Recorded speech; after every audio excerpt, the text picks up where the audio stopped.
قیمت کرکر برقی چجوری محاسبه میشه؟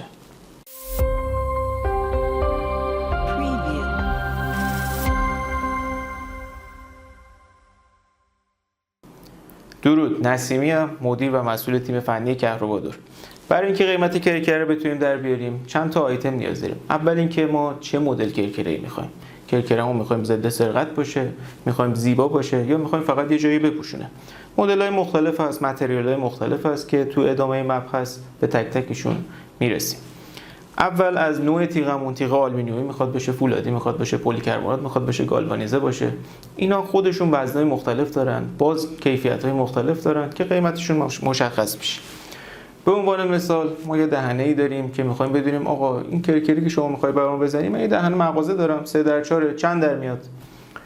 عرضشو باید بدونید و ارتفاعشو بدونید که ارتفاع کرکر 30 سان رولشو داره برای اینکه بتونه کرکر کار بکنه، دور لوله کرکر جمع میشه که ما اصطلاحاً شفت بهش میگیم.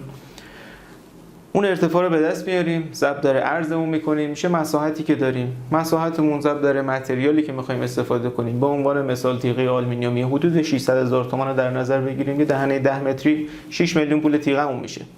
برای این دهنه میتونیم از موتور ساید استفاده بکنیم یا توبلار هم میتونیم، توبلار 140 نیوتن. موتور ساید استفاده بکنیم، طول عمرش بالاتره، قدرتش بیشتره و در زمان خدایی نکرده خرابی میتونیم که خدمات بهتری رو بهش بدیم. نیاز نیست که در مغازتون بسته بشه. حدود 3 تومن تو این تایمی که دارم باهاتون صحبت میکنم قیمت موتور ساید. هزینه نصب داره و هزینه ریل و کرایه بار و قوطی که برای کار شاسی کار میتونیم در نظر بگیریم. باز اگه سوال دیگه‌ای بود با ما تماس بگیرید. متشکرم.